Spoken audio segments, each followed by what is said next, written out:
Seigneur, sauve-moi de cette abomination! Au nom de Jésus-Christ, je t'ordonne de quitter cette maison. Pasteur, c'est toi qui veux me chasser? Toi-même, tu n'as plus de vie de prière. Ton autel est éteint. Je te chasse, sors de ma maison maintenant. Vraiment, tu ne te rends pas compte que ta parole n'a pas de puissance. Avoir une Bible et la brochure de Branham ne fait pas de toi un chrétien. J'ordonne le feu du vin sur toi au nom de Jésus-Christ. Toi, tu n'as rien.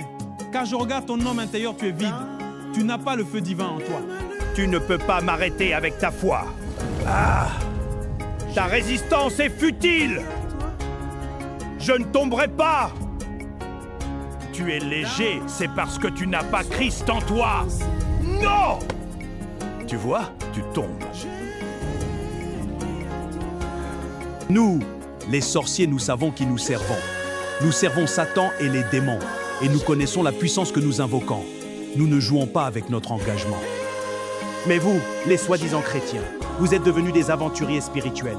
Vous prononcez le nom de Dieu à tout moment. Pourtant, ce Dieu ne vit même pas dans votre cœur. Vous avez transformé la religion en simple morale. Vous pensez que la religion consiste seulement à bien parler, à bien s'habiller? La religion n'est pas une moralité, mais c'est une spiritualité. Tu es incapable de te réveiller au milieu de la nuit pour prier. Tu aimes le confort, tu roules dans de belles voitures, tu habites de grandes maisons. Fais attention, le monde spirituel n'est pas un jeu. Vous courez derrière l'argent aujourd'hui, mais les disciples de Jésus de l'époque couraient pour délivrer des âmes liées par des démons. Voilà pourquoi ils étaient fouettés, attaqués par le gouvernement de l'époque. Savez-vous pourquoi nous ne nous attaquons pas à des hommes comme vous? Parce que vous ne nous menacez pas. Mais les disciples de Jésus nous ont chassés, ont détruit nos œuvres et ont libéré ceux que nous tenions captifs. C'est pourquoi nous les avons combattus avec acharnement. Comment cela? Vous ne priez pas assez pour ébranler notre influence. Vous ne jeûnez pas. Vous ne conduisez pas les âmes à une véritable repentance. Asseyez-vous. Je ne suis pas venu te faire du mal aujourd'hui. Je suis venu te parler en face. Je t'écoute. Dimanche dernier, dans ton église, tu as déclaré devant toute l'assemblée « Je défie les sorciers au nom de Jésus-Christ ». Oui, je l'ai dit. Je suis désolé, monsieur. Alors, je suis le président de sorciers dans le quartier où tu viens d'implanter ton église. Beaucoup d'entre vous sont pressés de commencer des églises, de devenir pasteurs et de diriger des assemblées.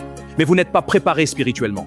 Car ce n'est pas la vitesse qui compte, mais la profondeur de la relation avec Dieu qui compte. Voilà pourquoi les pasteurs des églises de réveil, par manque de la puissance de Dieu, ils commencent à fabriquer leurs propres miracles, montés de toutes pièces. Et vous, les gens du message, qui prétendez suivre le prophète Branham. Le prophète Branham était un homme de prière.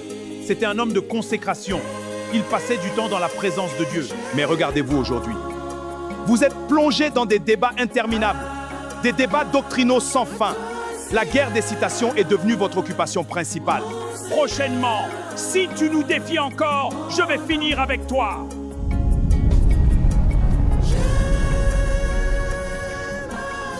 Ce film s'inspire d'Actes 19, 13, 16, où les fils de Séva essayèrent de chasser les démons en invoquant le nom de Jésus que Paul prêchait. Nous avons réalisé ce film pour réveiller les chrétiens qui se sont assoupis spirituellement, ainsi que ceux qui pensent que le diable n'existe pas. Ne vous y trompez pas, Satan est bien réel et il est à l'origine de nombreuses souffrances. Notre objectif n'est pas de susciter la peur, mais d'encourager chacun à revenir à la vigilance, à la prière et à une relation sincère avec Dieu. Car si l'ennemi est réel, la victoire en Jésus-Christ l'est encore davantage.